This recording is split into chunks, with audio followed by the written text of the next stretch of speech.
Today, we're going to have some fun. We're going to play a game, and the game is $1 million. Now, most people have never heard that game because it is a game that I've heard of. It's not a craziest idea, and it's not an idea you probably have never thought of, but we're going to do an exercise today to really stretch your thinking. And actually, before we dive into the exercise, I want to pull back a little bit of why this exercise is so important.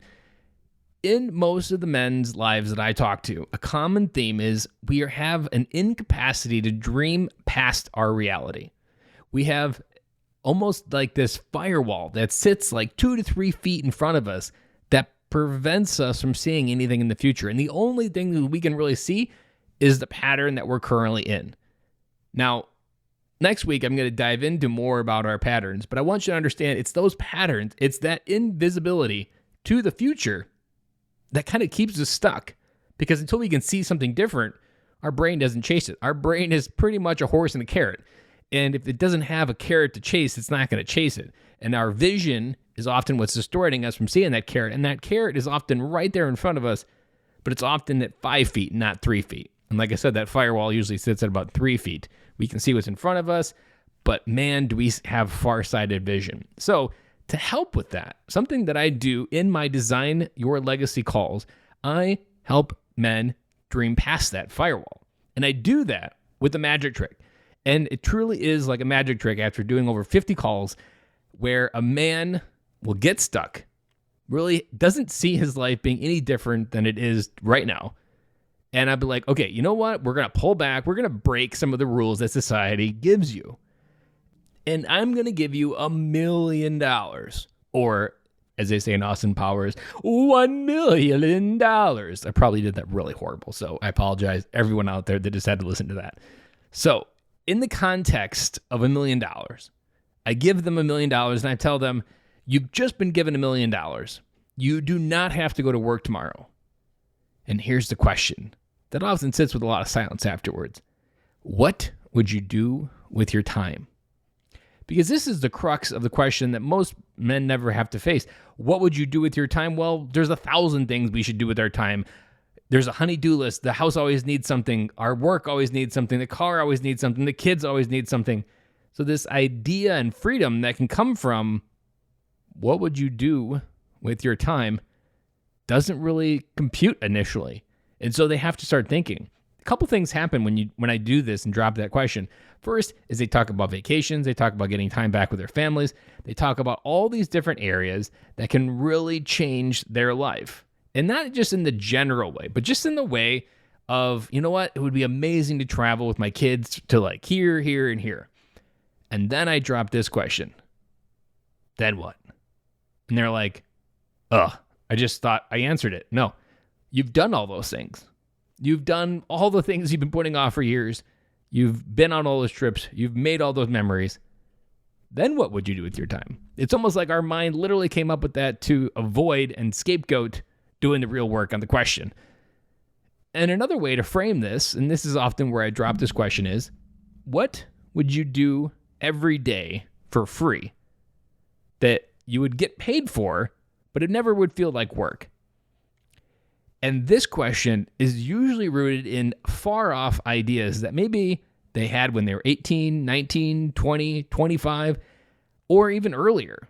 Because a lot of guys had someone in their life walk by and pop their balloon, that they had this amazing dream growing up, but that amazing dream was popped by someone who said, you do not get to have your dreams. You need to keep your head down. You need to do what everybody else is doing. Or you need to do what I've always done, and how dare you have something and have the courage to do something that I didn't, which maybe could have been your dad saying that. In this mode, they begin to think about something different. I've heard everything. I would move to Colorado and live in the wilderness and just help people hike. Well, that's really a far cry from what you're doing today. I've heard I'm going to open up a surf shop in Tampa Bay and help people learn how to ride the waves. And I'm like, wow, that's really great. Or a recent client, he's like, you know what? I think owning a skydiving company and helping people jump through their fears would be an amazing feat of engineering and business opportunity, because jumping out of an airplane allowed me to release my fears, and I would love to give that to someone else. Those are all amazing legacies. Or a popular one that I actually had to Google because I didn't know what it was, car wrapping. Car wrapping is this process of stripping and essentially saran wrapping your car to look different. And in that process, this guy was like, you know what? I've had this side hobby of doing it. I don't like my job.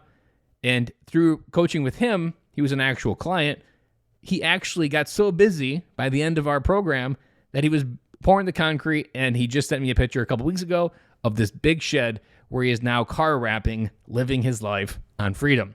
These are the things that can happen when you season your ideas and your questions with $1 million. And I often do $1 million because it's a large enough money. I recently did this to a friend of mine, and I gave him $10 million. And he's like, well, why'd you give me 10? And I was like, well, you're kind of the guy that half-asses it to the point where I think at 1 million, you'd be like, I ran out of money. I can't have my dreams. So I gave you $10 million so that you could remove the excuse. See, it has the ability to essentially be an excuse mover. So maybe you're like him and $1 million wasn't enough. And maybe you need to think bigger. And maybe your fear or your incapacity to do something is stuck. Try to break the rules and make up scenarios where success could happen. Because when you make up those rules for where success could happen, you allow yourself to invite that into your life. You've heard me talk about gravity on this podcast quite a bit. This is the gravity concept. When you create this vision untethered from the rules of society and how your life has unfolded to this point, you allow something to come into your life that you previously were rejecting. This is ultimately at the core foundation of what we're talking about here is the law of attraction. And the law of attraction, what you put out comes back, and you can't put out something and attract something that you're first not having a clear visualization of in your head. Guys, what would you do with $1 million? I would love to know. Send me an email, ben@benkloy.com, or if you want to dive into a Design Your Legacy session where we dive into this question even deeper to get clarity, to get actions, and potentially expose the gap of maybe what's the gap between where you are today and you living your best life. Head on over to benkloy.com to take one of those free 3 Design Your Legacy sessions that are open each week to listeners who want to move forward and identify, and get to that destination that they've always wanted to, and create a legacy of change. Guys, that is all I have for you today. Have an amazing day, and I'll be back again with you guys tomorrow.